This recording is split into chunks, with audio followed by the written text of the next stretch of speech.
Hi, and welcome back to Just Ask the Question. I am your host, Brian Karem. Today, I want you to join us for a very special guest, someone who knows Donald Trump better than anybody else, my good friend, Michael Cohen.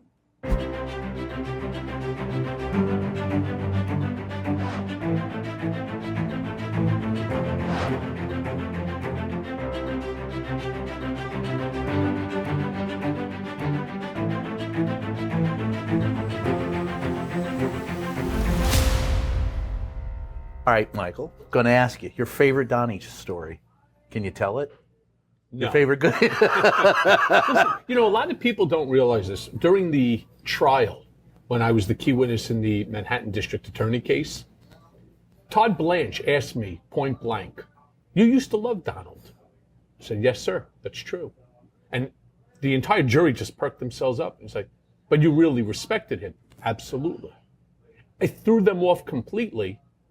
But I was telling the truth. Right. Yes, I did. I worked for Donald Trump at a point that I didn't need to work for anybody. I retired when I was 39. And I only came out of technical retirement because Donald Trump asked me to work for him. And so when people turn around and they think that there's some sort of an animus here, there's not. I was subpoenaed going back to SIPSI, the Senate Permanent Select Committee on Intelligence, and I honored a subpoena. After begging Trump, imagine this, I begged him to shut the shit down.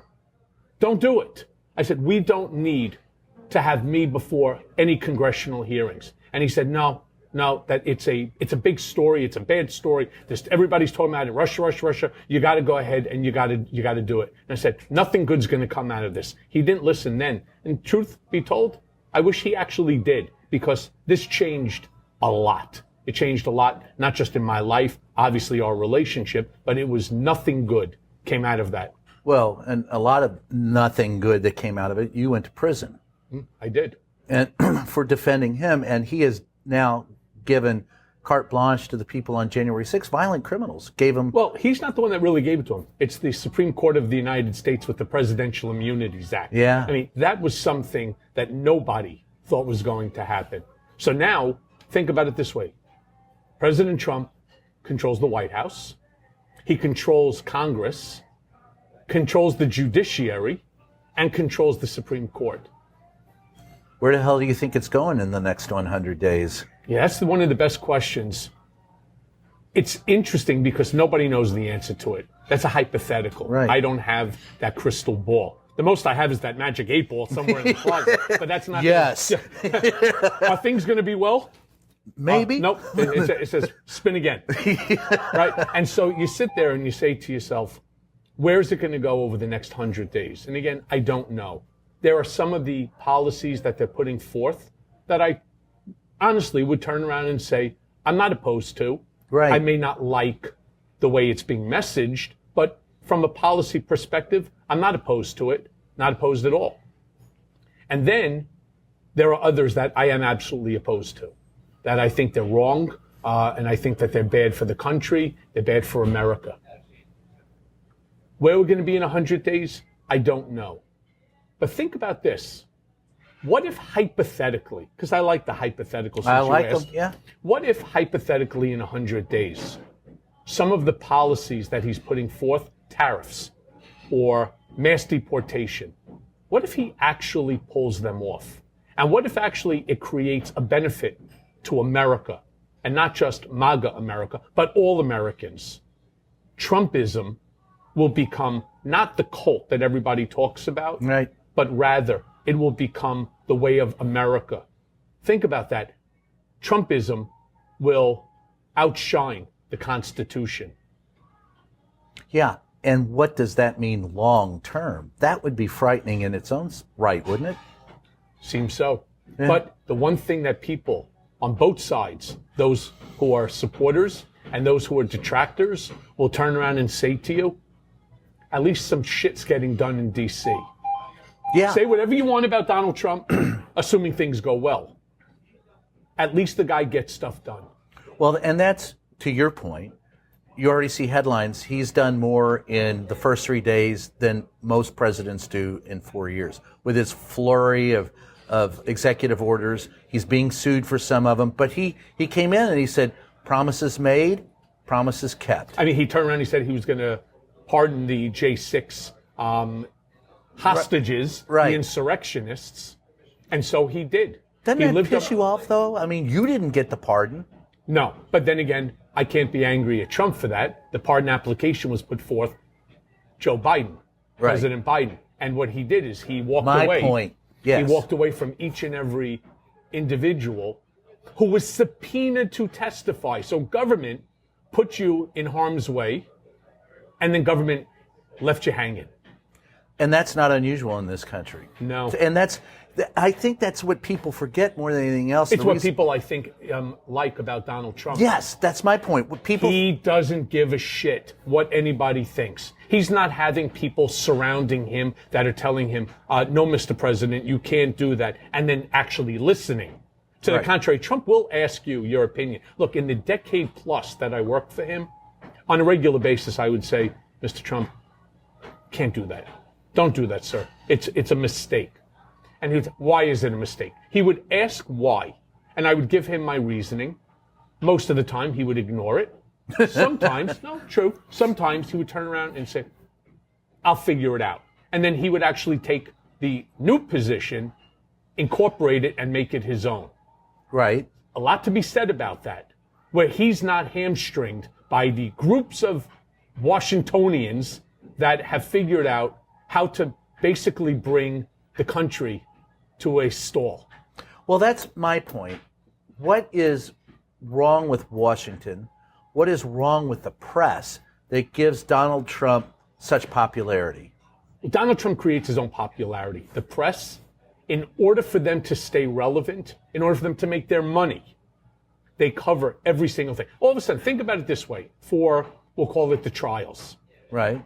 So the cameras are outside of Mar-a-Lago, and all of a sudden we're all waiting, and you're watching on television 3 minutes, 4 minutes, 5 minutes of dead TV. You're basically looking at a bunch of people walking around in circles. All of a sudden, and the cars are ready to move, and the cars are moving. Oh my God. Right, right. Imagine this, the cars are moving. And there's 11 cars that are going in this contingency for Donald Trump, who's going to be heading over to the airport now. And then at the airport, he's then going to get in and he's going to then walk up the he's going to walk up the stairs into his 757, his Trump Air Force One. Okay, great. And so they follow him all the way to the airport. And Donald Trump is getting out of his car now. And now we're about 12, 13 minutes plus into watching what? Yeah. Nothing. All of a sudden he gets in. The plane has just turned on the engine. Oh my God, right? Knock me over with a feather on that one. They close the door and the plane is now going to take off. And the plane is taking off and Donald Trump is on his way to New York. And it's like, you say to yourself, you've got to be kidding me. And now all of a sudden he lands and it starts all over again. Right. Donald Trump is coming down the tarmac here and there's being met by the police and he's being met by a dozen, SUVs and so on. And you say to yourself, is this news? This is media's fault. They made out of somebody who was going before in a criminal case, before 12 independent jurors, they made him into a rock star. Rock stars don't get this type of attention. Dignitaries don't get this type of attention. In fact, the only person that does get this type of attention is the Donald President of the United States. Right. And usually not just the President of the United States. Donald Trump has gotten unprecedented coverage for everything that he does. Because he's good media.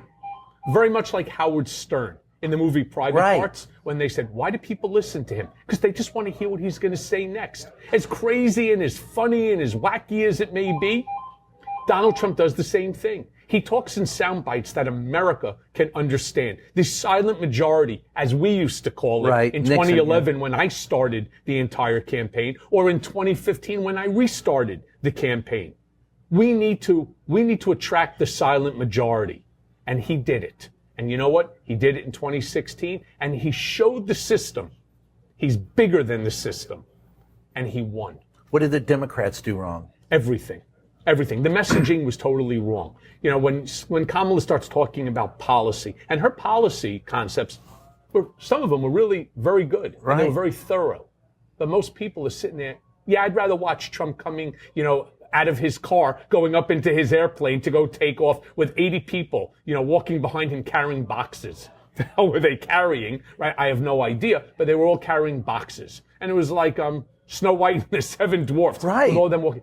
People would rather watch that than watch Kamala Harris talk about policy. In fact, Trump destroyed the entire Democratic message with 3 words: gasoline and groceries. Yeah. That's Eggs.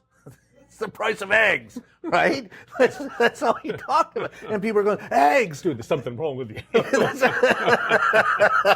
but this is the whole thing. They'd rather watch somebody getting in and out of a 757 that has their name emblazoned over it, taking off and landing, and the police literally closing down the FDR and marching him in, and him standing there. Than talk about policy. Than to talk about policy. I go back. 3 words.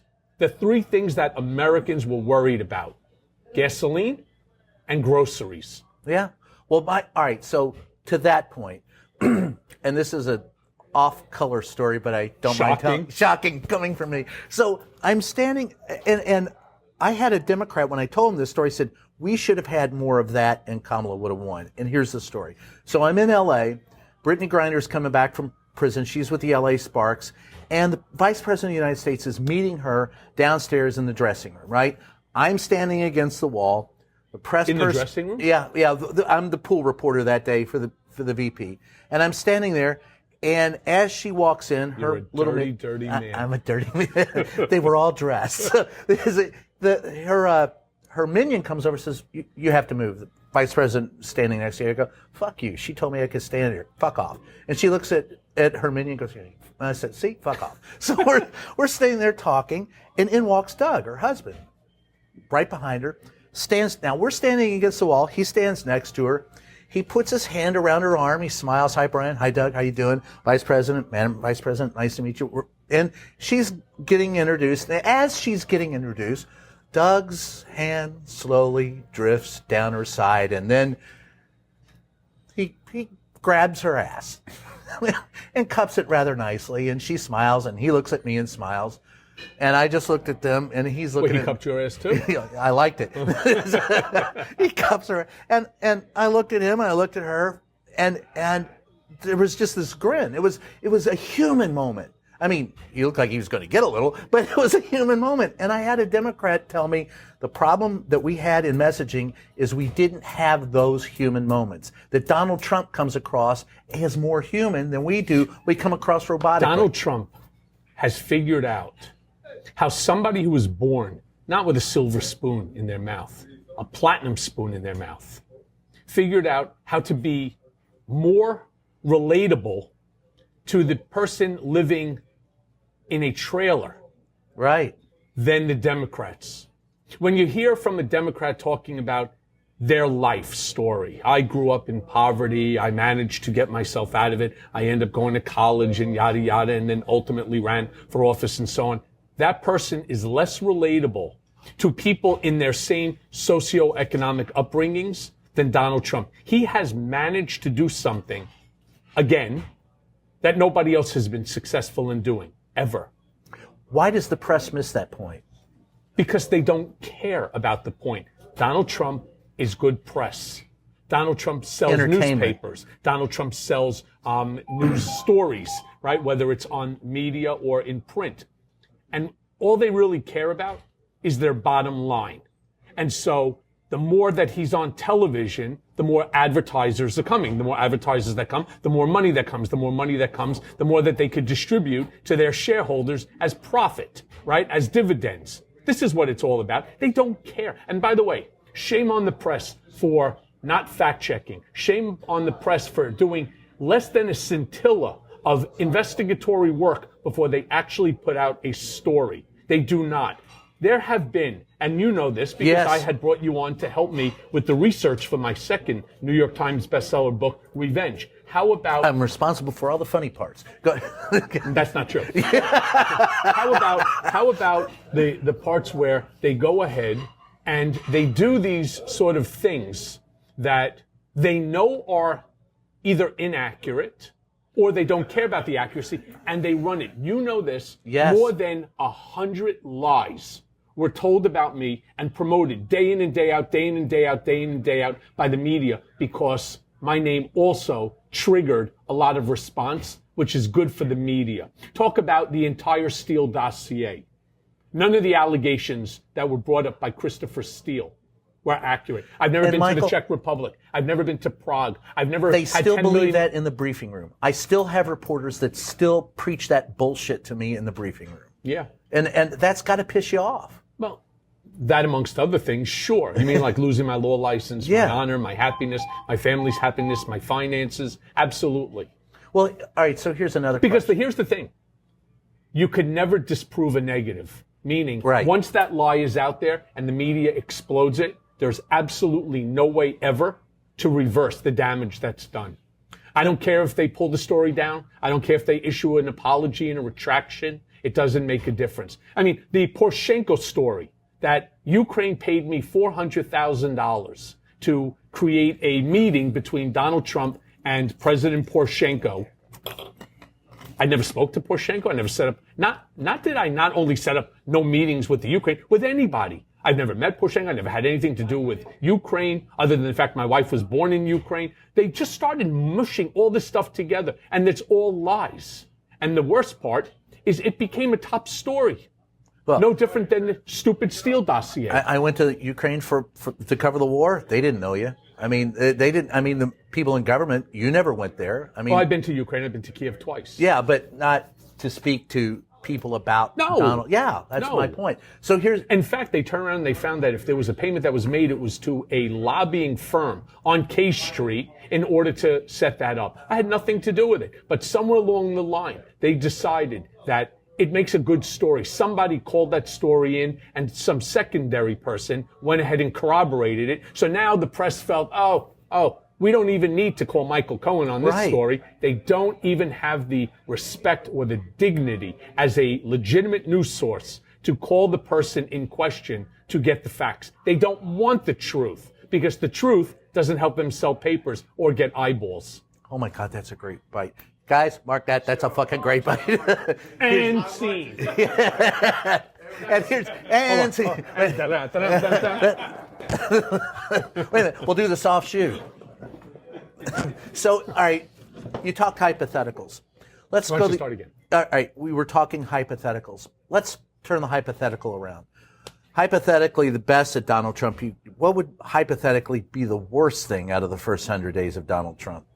Again, we don't know. I try not to live in the world of hypotheticals. I try to live You in the gave world us of a good one, reality. hypothetical. But the worst thing that could happen is that the policies fail. That, for example, the 25% tariffs on China and Canada causes all sorts of inflation, and the American people start to suffer. Because it's my belief, based upon my readings of 27 of the 29 top economists in the country, that tariffs will not benefit the American people. Right. That tariffs, as a direct result, will actually cause prices for the American people to go up.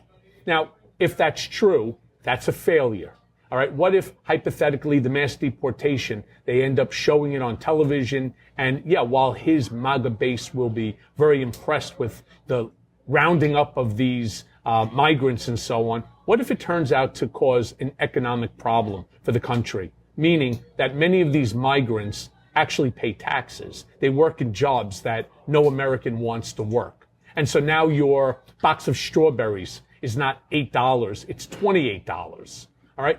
Things like this could happen. And the American people start to feel it, and they will feel the dissatisfaction. The dissatisfaction will ultimately turn to an anger towards the man who's in charge. And that will end up causing 2026 to, historically, return to the party that's not in power. And then we're going to have a real serious problem, because we're going to end up with a lame duck president, and you're going to end up with possibly a House and a Senate that switches, because the majority right now is very small. You end up and we go right back to the same bullshit that took place during Trump's first administration, where all they wanted to do is figure out how to crush him.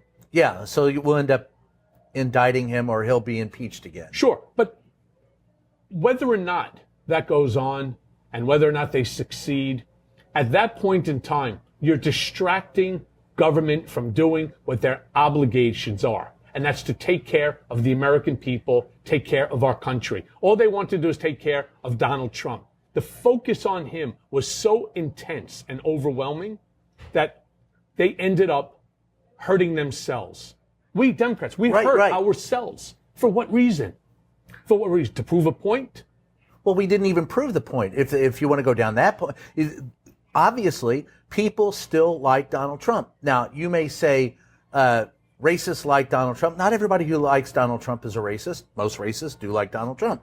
Religious fanatics, a lot of them like Donald Trump. But the thing that you pointed to, the reason why Donald Trump is popular, the populism of it, is he rails against a system everybody knows is not working. And he's claiming to, wipe it out and by God. But the problem is he wants to replace it with him, the cult of the personality. And the Democrats, I've always said this, we have two parties in this country. One has no heart and one has no head. Right. And so you look at the Democrats, what would you tell the Democrats they need to do? And 100 days from now, they're already going to start running. They have no idea on how to fight Donald Trump. He has basically demonstrated to the Democratic Party that their old playbook, like you played football, their playbook needs to be scrapped. It's garbage. And they won't listen. And they will not. They refuse to listen. And the more that you try to impress upon them that the manner to which that you are fighting is wrong, they fight you back. No, we're good. Well, you're not good. You lost. You didn't just lose. You got your ass kicked. The people who tell me Kamala Harris ran a perfect campaign, and I go, well, if it were perfect, she'd have been elected. Yeah. Now, you can run less than perfect and be elected. Donald Trump did that. But you can't run a perfect campaign because part of the equation is to win the damn race. See, here's the thing, too. Trump isn't thinking like a politician. And that's his superpower. I'll give you an example. I remember very clearly COVID came about. And COVID relief checks needed to go out to all Americans because it's such a disaster. So what did he do? He decides that X amount of dollars is going to go to every single American right away, blah, blah, blah. And then he turns around and he looks and he says, whoa, why is Steve Mnuchin, Secretary of the Treasury's name on the check? He goes, that's the stupidest thing I've ever heard. Pull back all the checks. They probably spent millions of dollars already in printing the checks. Yeah. I want them all destroyed, and I want my name on those checks. I just did my podcast with Jesse Jackson Jr., who's a friend of mine. And he turned around and he said, he hears this from the black community and the minority community, that they all say Donald Trump cares about me. And he's always bewildered by that statement. Really? Donald Trump cares about you? He sent me a check. They don't understand that that's the government, that's our tax dollars that went to help to, avert the catastrophe of COVID. But they see it as Donald Trump, and he's got an incredible signature that is extremely recognizable. Do you know most people actually went and they took a photocopy of that check, or they took a picture of it on their phone. Yeah. They have the photocopy hanging on their refrigerator, and of course they cashed the check, right? I mean, or if they have it online banking, they kept the check, and then they put it in frames. I can't tell you the number of people that have done that, and that's Donald Trump's superpower. He's smarter than the system because he doesn't play by the playbook. And I know because I helped to write that playbook. Yeah, you did. So I asked you before when we were in the car, I said, with all that's said and done, if Donald Trump asked you to come back, would you? You know what? It's such a difficult question to answer simply because, one, I know it's never going to happen. Donald refuses to accept any type of responsibility for anything. We've all seen that. Yes. Do I think I'm owed an explanation? Absolutely. I need to know why Bill Barr did to me what he did. I'm referring to, of course, the unconstitutional remand. Well, let's be honest. You got fucked. He was the unnamed, unindicted co-conspirator in the case that sent you to prison, and he's avoided any responsibility for that ever since. In fact, he's avoided all accountability under any measure, but he did it again in a way that is unique and virtually impossible. It's like winning the Powerball 10 times in a row. 10 times in a row. So let's would be you- serious. Yeah. 10 times in a row. Imagine the only way that he was going to avoid accountability on not just the one that the Manhattan DA case, but on the 3 additional indictments. It's really 4 with the superseding indictment. Right. The only way that he was going to be able to avoid accountability was to run for the presidency of the United States and win. And he did it. Yes, but the accountability, the only accountability he's had is the weakest case that they said was the weakest case brought against him. And by God, brother, you helped take it that. Well, it's I hate it when people say it's a weak case. It's not a weak case. Thank you. It is the least grotesque of the 4 cases, right? I mean, think about it. Obviously, but you were responsible for that. You Well, I helped wasn't bring him- responsible. Alvin Bragg was Yeah. ultimately responsible. Cy Vance was responsible for starting it, and so on. I was a key witness. I hate the fact the media labeled me as the key witness. I was a subpoenaed non-party witness, plain and simple. There you go. But you And it pitted me against somebody who was not just my boss, but who was my friend. And yeah, during the period, I have obviously an enormous amount of anger. yeah, he threw you under the bus, brother. Sure did. All right. Took me away from my family, destroyed my finances, crushed my soul. I lost my law license. I lost my business. I lost virtually everything. I didn't lose my family, right? Because they Yeah. knew the truth. And ultimately, I say to myself, how? Why? When I was sitting in Otisville and I would wake up on this mattress that's about 1/8 of an inch on steel, as a steel frame, I would say to myself, I don't get this. Over what? Campaign finance violation? Right. I was never even part of the campaign. Somebody needs to explain to me how or why. I became the scapegoat. They knew, the Democrats knew early on that they were never going to get to him. Imagine that. And so, nevertheless, they wanted to figure out, at all costs, how to get accountability. And they rallied around anyone that was willing to move this case forward. Now, Merrick Garland, I think, sadly should have been a Supreme Court judge. He would have been a perfect Supreme Court judge. Yes. Attorney General, as weak of an Attorney General as anyone could possibly have appointed. Probably Joe Biden's biggest mistake, appointing Merrick Garland as the Attorney General, especially coming off from an Attorney General like Bill Barr, who, as far as I'm concerned, violated the Constitution of the United States, forced me into a position of being the first and only political prisoner ever held by my own country because I refused to waive my First Amendment constitutional right and was involved, as far as I'm concerned. Another question I'd like to ask Donald. Go for it. Explain to me whether or not you were involved in Bill Barr's having the Department of Corrections, the Bureau of Prison, remand me back to Otisville off of a counterfeit federal location monitoring agreement. That I'd like to know. Well, here's what I'd like to know. So, as I hear you talk, it sounds like you not only blame Donald Trump for what happened, but the Democrats. I do. I blame anybody that has not assisted. Let me be very clear. Many Democrats, and some Republicans too, have asked for copies, for example, of FOIA documents. Those documents, right? Those documents, after over 4 years, have still not one page been produced. Imagine that. And the pages that they finally decided to release. They're your personal, you gave a waiver, Michael. You said release them.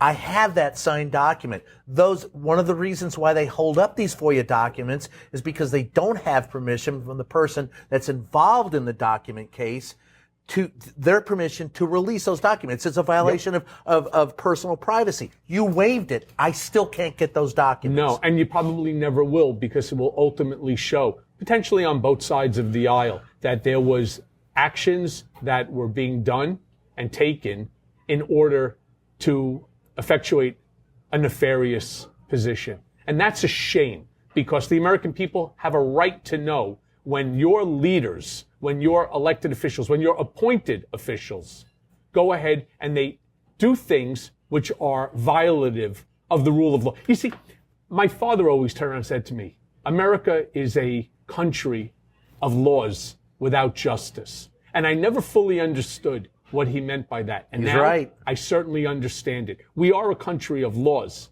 but there is no justice. Where is the justice where somebody like Bill Barr, that bloviated ass that he is, You're being kind. I am being very kind. What that happens? cocksucking moronic motherfucker. Yeah. What happens when somebody who's the Attorney General of the United States weaponizes the Department of Justice? Donald Trump's accused the Democrats of doing that. Well, Donald Trump did weaponize the Department of Justice, and he weaponized it and went after you. and successfly. Yeah. Where's the justice in that? There is no justice. That's the whole point. And you and I worked together 6 months on this. I want to go back for a quick second and talk about the FOIA doc. When we first, before even you got involved, I filed a FOIA request. And in that FOIA request, I asked for certain documents.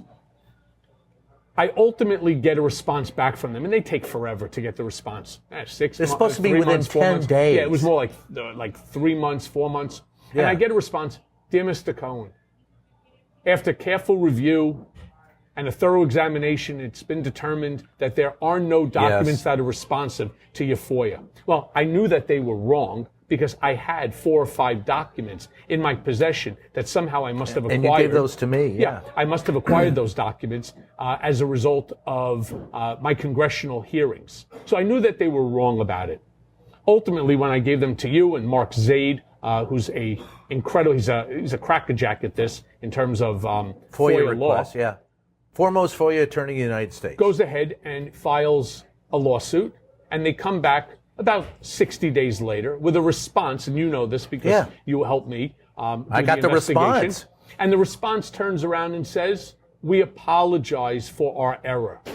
After careful review and analysis, there are documents that are responsive to your FOIA request. They went from 0 documents to 486,000 documents. Now, that's a pretty significant jump. Do you remember the conversation you and I had on the phone about that? Do. I was like, what, 20, 21, 400,000 of them. Yeah. We had 4. And then they had the gall, the unmitigated gall, to ask us to reduce the amount by taking away the 302s, which are the grand jury papers. Right? You're not going to get those. And Mark said, we don't even really need them. We really want to know which government officials were doing what in order to make the determination that, 1, you should be prosecuted in the first place off of Steele dossier, and 2, right, whether or not this was something that Bill Barr orchestrated with the unconstitutional remand. Yeah. And guess what? That's something, ain't it? Yeah, that is something. You said something earlier. I want to go back to. I said a lot of things. You said a lot of it. Oh, soft shoe on that one. So, a couple of things you were talking about earlier. How Donald Trump appeals to people and how he's smarter than the system. There was a saying attributed to George Carlin. He said, think of how stupid the average person is and realize that half of them are stupider than that. What do you think when comparing that to Donald Trump? True? Look, I don't want to say that Americans are stupid and so on. Uneducated? Uneducated. I'll turn around and say that they're gullible. They fall for things. Look, so many Americans are disillusioned by D.C. D.C. is a clusterfuck, to be kind.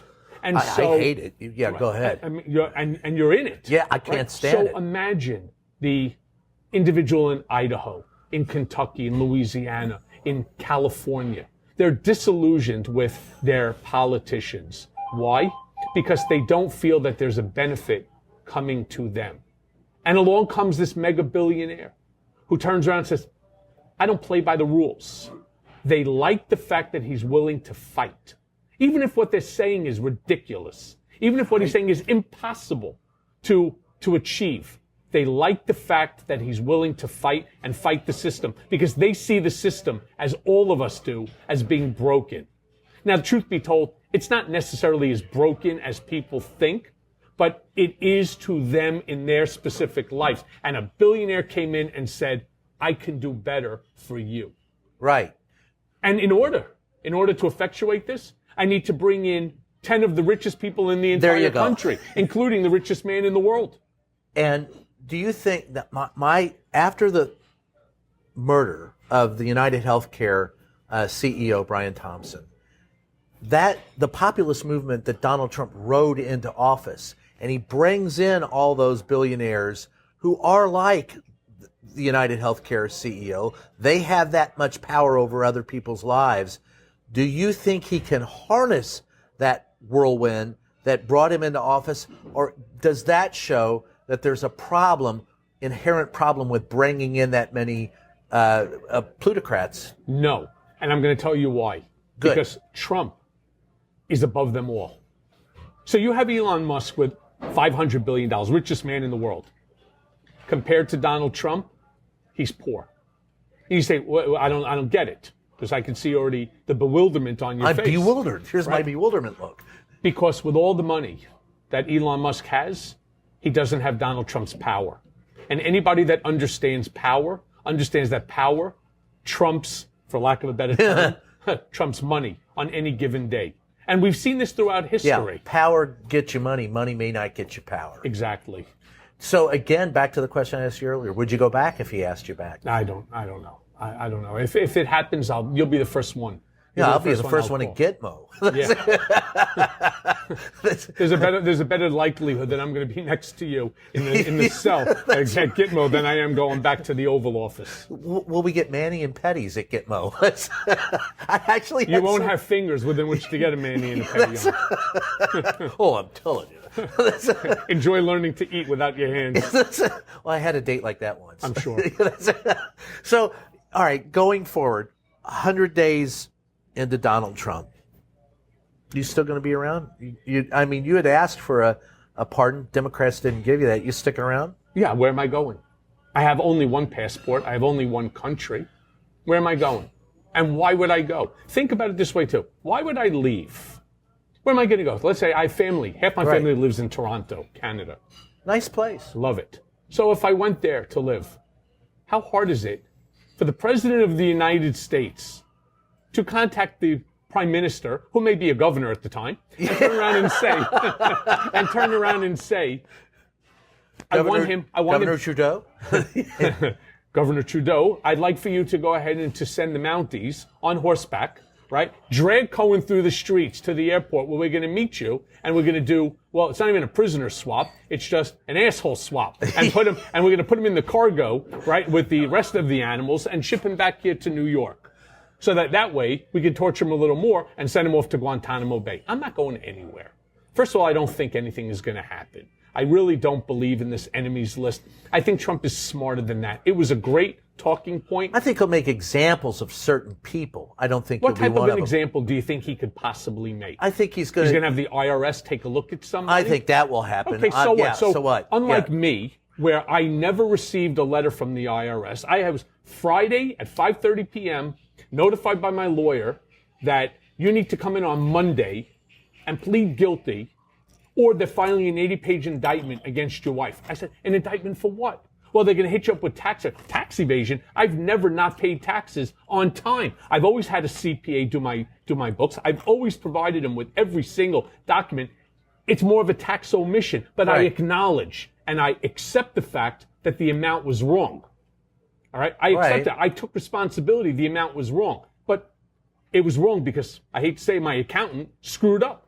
And nevertheless, it was part of a broader scenario. Well, you can't accept the campaign finance violation and not accept our tax evasion. I was like, fuck it. What am I supposed to do? You're threatening to indict my wife? I was like, just tell me what you want me to do. Come in on Monday and plead. Yeah. Now, the funniest thing is Sunday night, I'm all prepared. Monday, I'm going to head in at 9 a.m. I was going to go down by myself, which I did, and I was going to plead. And I get a phone call Sunday late, like 8:30 at night, from the prosecutors, from my lawyer, turning around and saying, we don't want you to come in tomorrow. And I was like, oh my God, I'm catching a break. Holy crap. We want you to come in on Tuesday. I'm like, why? You know what I found out the answer was? They weren't able to, over the weekend, create the billboard that they were going to put in the back to explain their prop they couldn't have it produced fast enough so that they can do their press release, that they can make an issue out of this. Well, that's all right. Hold on. Allergies. It's not cocaine, although I know a lot of people think it is. Ketamine. Oh. Well, you could be like Elon. Yeah. Hold a minute. Elon. My question is, do you think he understands YMCA and what that really means? I don't understand the whole song. I will tell you this. Once again, Donald Trump has done something that no other president has done. And I'll drink to that.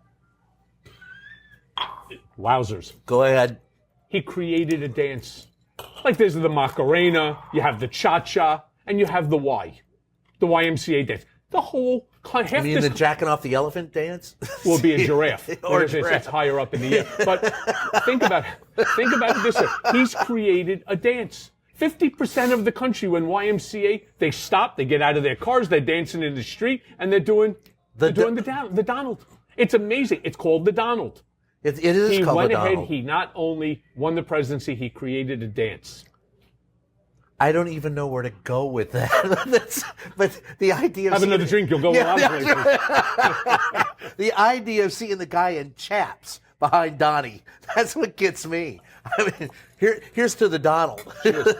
Listen, he's accomplished things that most people said were virtually impossible. Well, you point out something. When he first came into office, first term, people were going, outlier, bullshit artist. Now, he is a grifter, he is a criminal, all of those things. And he was gone after the first term. Another 4 years passes. He comes back in, and now it seems like he knows how to pull the levers of power. He knows what he's going to do, and people are looking at him differently. Even Democrats are admitting, hey, we fucked up.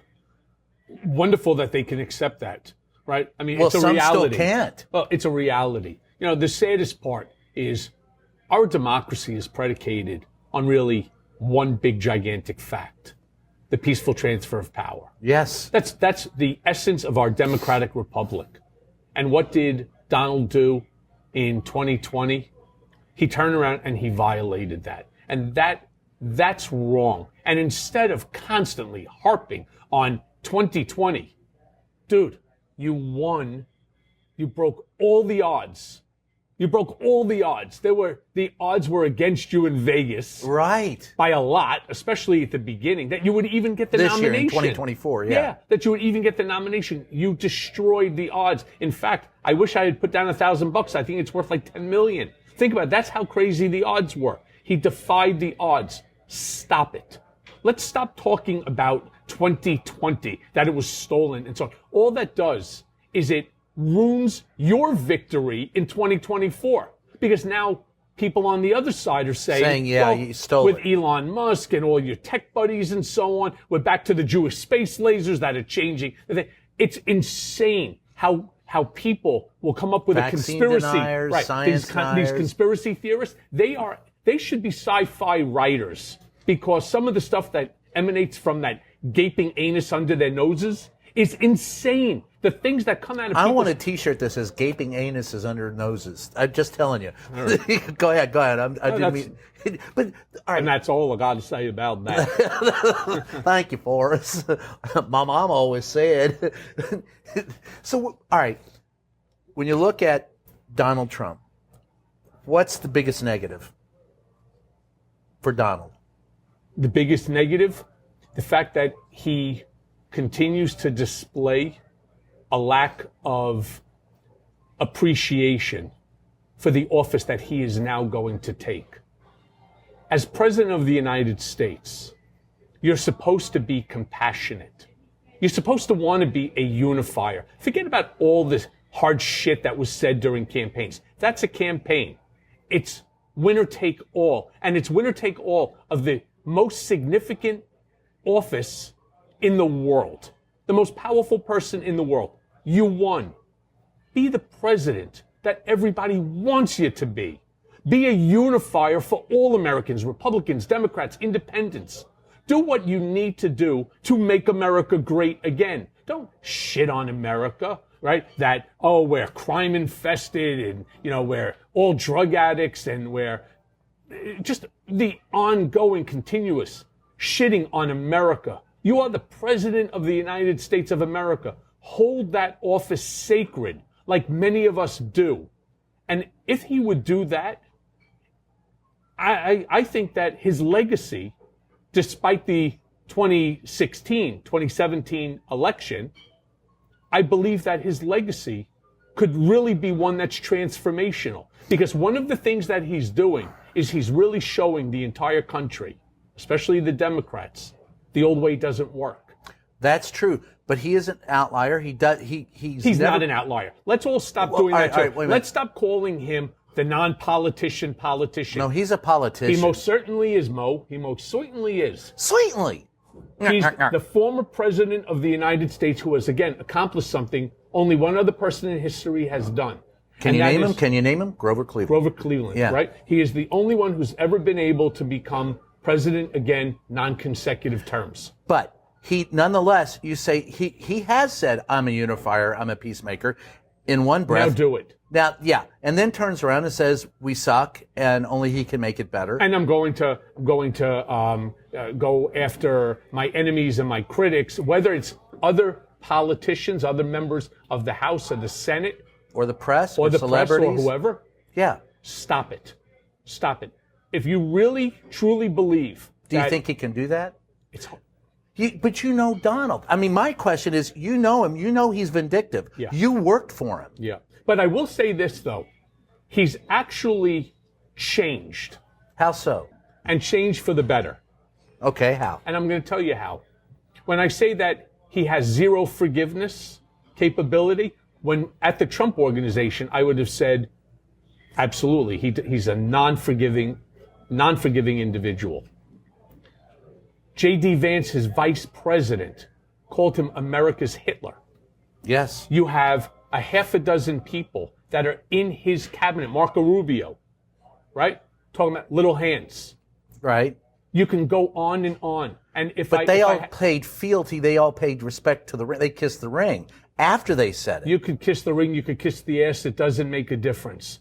Donald Trump, the old Donald Trump that I knew, would never have forgiven them. Least of all, made somebody Secretary of State or Vice President of the United States of America. He took a virtual nobody, a guy who never would have made it to that seat, but for being chosen to be Donald Trump's running mate. What would you like to see at the end of 100 days? What would be the best that you could hope for at the end of 100 days? A president who's unifying the country. I'd like to see the divisiveness, the hatred, the anger. This is not color war at camp, red versus blue. Right. We are all Americans. You know, I distinctly remember 9/11. I remember being the Lower East Side at the time, and I remember walking up to the 70s where my daughter, who was in first grade at the time, and I remember nobody asked the guy or the woman next to you who was filled with soot as you were pouring whatever water that you were able to get. Are you a Republican or are you Democrat? Because I'm not sure if I want to help you if you're Republican. When you start to see the wildfires, you don't see or ask the firemen, hey, are you Republican or Democrat? Now I don't want you saving my house. Or, well, I wonder if the person that lives there is Republican or Democrat so that I could let the house burn down. We're Americans at the end of the day. And it's okay to be divided during that week of color war during camp or right. something like that. But at the end of the day, we are all American, and we're all supposed to want our country to succeed. We should want the president to succeed, because if the president succeeds, the country succeeds. Now, we can all have our differences of policy positions. That's the difference between Republicans and Democrats. Let's talk fact. Let's be real and live in reality. You want to live in Disneyland? Go off to California, Florida, right? I want to live in reality. And people get mad at me for it. Well, you're not speaking the same as you used to speak. Bullshit, all right? At the time that we were talking about during the campaign, there was no reality. We didn't know who was going to win. Right. He won the presidency. Whether you like Donald or you don't have to respect him, but respect the office of the presidency. And we should all want to see him unify the country so that... At the cost of the Constitution? No. There is no more important document to America's success than the United States Constitution. And again, I do fear that if, hypothetically, Trump is successful in the 100 days and manages with some of these policies to put them forth and that they succeed, Trumpism will actually start taking over detractors to the point that Trumpism will outshine the Constitution. That's a frightening thought. It is. If Donald Trump were sitting where I'm sitting now, and you had the chance to talk to him, what's the one thing you want to ask him? What's the one thing you want to tell him? Well, not tell him. I would like to ask him. You can't tell Donald Trump anything. You could ask him questions. I've tried. I have just really one question. Why? Why somebody who demonstrated more loyalty than all of these individuals that are around him now? These are all Johnny-come-latelys, the way I see it. The guy who started the campaign in 2011, me. The guy who restarted again in 2015, it's also me.